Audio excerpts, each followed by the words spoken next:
اردو مرثیہ پروفیسر ضیاء الرحمن صدیقی، شعبہ اردو، علی گڑھ مسلم یونیورسٹی علی گڑھ۔ مرثیہ عربی لفظ رثا سے نکلا ہے، جس کے معنی ہیں رونا یا ماتم کرنا۔ اس لیے کسی مرنے والے کے غم میں لکھی گئی نظم مرثیہ کہلائی۔ اردو ادب میں رائج مختلف اصناف سخن، مثلاً غزل، قصیدہ، مثنوی، نظم، رباعی اور نعت و منقبت وغیرہ ادبی حیثیت سے اپنا خاص مقام رکھتی ہیں، لیکن اردو مرثیہ ایک ایسی صنف سخن ہے جس نے اپنی حیت اور مواد کے اعتبار سے بتدریج نمایاں ترقی کی ہے اور دیگر اصناف سخن کے مقابلے میں اپنا لوہا منوایا ہے۔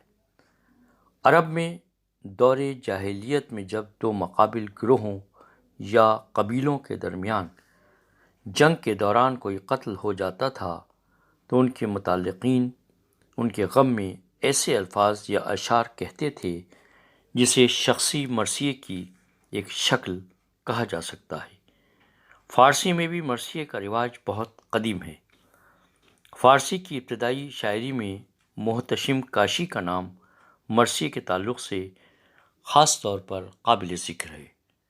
ہندوستان میں مرثیے کا آغاز دکن میں ہوا۔ بعض ناقدین فن کا کہنا ہے کہ شاعری کا آغاز ہی مرثیہ نگاری سے ہوا، جس کے جواز میں دلیل کے طور پر مثالیں بھی ملتی ہیں۔ دکن کے ابتدائی دور میں قاسم، فضلی، نصرتی اور غواصی کے نام خاص طور پر سامنے آتے ہیں۔ یہ دکنی مرثیے قصیدے یا غزل کی حیت میں بھی ملتے ہیں۔ اس کے بعد مثلث، مخمس وغیرہ کی حیت میں بھی مرثیے ملتے ہیں، جن میں سوز و گداز اور رثائیت نمایاں ہے۔ شمالی ہند میں سودا تک پہنچتے پہنچتے مرثیے نے مسدس کی حیت اختیار کر لی اور مسدس کی حیت میں مرثیے لکھے جاتے رہے، اور یہ حیت مستقل طور پر مرثیے کے لیے مخصوص ہو گئی۔ اس دور میں میر، سودا اور سکندر کے مرثیے خصوصیت کے حامل ہیں۔ یوں تو مرثیہ کسی کی موت پر اظہار رنج و غم کو کہتے ہیں۔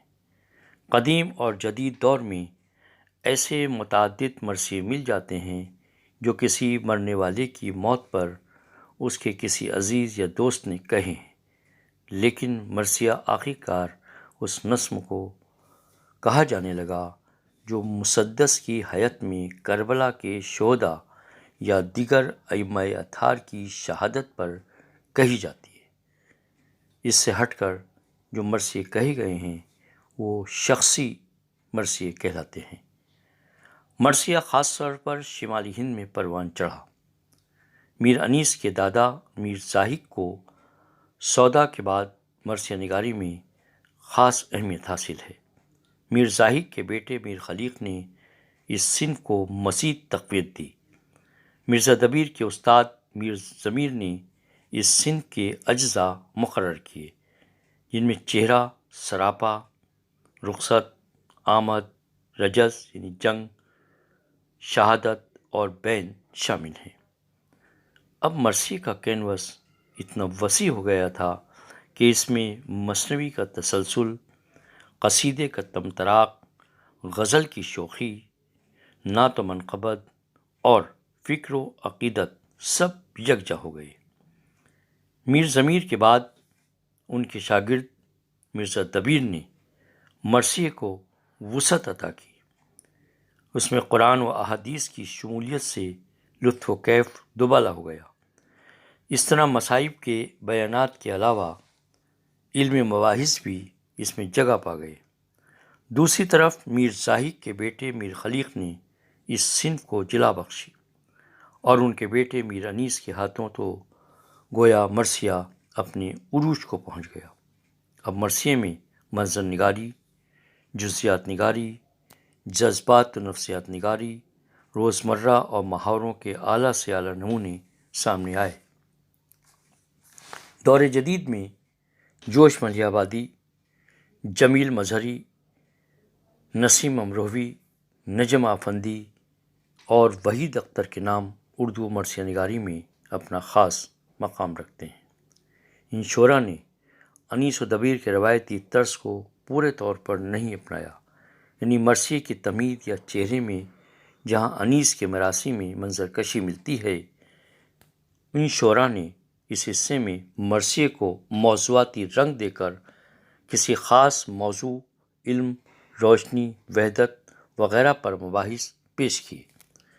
ان شعراء نے مرثیے میں سراپا، رخصت کے مد و جزر، گھوڑے اور تلوار کی تعریف وغیرہ کا التزام بھی باقی نہیں رکھا، یہاں تک کہ بعض نے تو مصائب کے بیانات کو بھی خیرباد کہہ دیا، جس میں جوش سر فہرست ہیں۔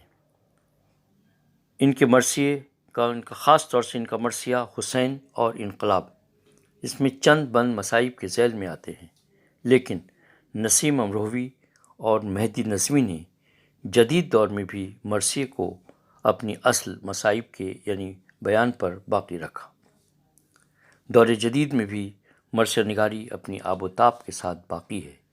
منظر نگاری کا ایک نمونہ پیش کرتا ہوں میں، سنیے کہ ٹھنڈی ٹھنڈی وہ ہوائیں، وہ بیاباں وہ سحر، ٹھنڈی ٹھنڈی وہ ہوائیں، وہ بیاباں وہ سحر، دم بدم جھومتے تھے وجد کے عالم میں شجر، اوس نے فرش سے زمرد پہ بچھائے تھے گہر، اوس نے فرش زمرد پہ بچھائے تھے گہر، لوٹ جاتی تھی لہکتے ہوئے سبزے پہ نظر، دشت سے جھوم کے جب باد صبا آتی تھی، صاف غنچوں کے چٹکنے کی صدا آتی تھی۔ میر انیس۔ اس بند میں دشت کربلا میں صبح کے موسم کی عکاسی کی گئی ہے، جس میں تشبیہات کا سہارا لے کر اپنے بیان کو خوبصورت بنایا گیا ہے کہ شیر کی آمد ہے کہ رن کانپ رہا ہے، رن ایک طرف چرخ کہن کانپ رہا ہے، رستم کا بدن زیر کفن کانپ رہا ہے، ہر قصر سلاطین زمن کانپ رہا ہے۔ دبیر۔ اس بند میں مرزا دبیر نے امام حسین کے بھائی عباس کی میدان جنگ میں آمد کا ذکر کیا ہے، جس کے بیان میں تشبیہات اور استعارات کا سہارا لے کر ایک منفرد رعب اور ولولہ پیدا کر دیا ہے۔ یہ سہارا جو خاص طور پر جس کا ذکر ہے، ایک منفرد انداز میں اسے بیان کیا گیا ہے۔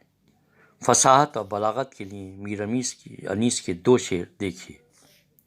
میر انیس ظاہر ہے کہ اپنی فصاحت اور بلاغت کے لیے مشہور ہیں۔ بہت مشہور شعر ہے کہ کھا کھا کے اوس اور بھی سبزہ ہرا ہوا، کھا کھا کے اوس اور بھی سبزہ ہرا ہوا، تھا موتیوں سے دامنِ صحرا بھرا ہوا۔ فصاحت کی مثال ہے یہ۔ اب بلاغت کی مثال دیکھیے کہ یہ تو نہیں کہا کہ شہ مشرقین ہوں، یہ تو نہیں کہا کہ شہ مشرقین ہوں، مولا نے سر جھکا کے کہا میں حسین ہوں۔ جدید شعراء نے منظر نگاری اور جنگ کے میدان کے بیانات پر زور نہیں دیا، ان کے یہاں طرح طرح کی فلسفیانہ گفتگو ملتی ہے۔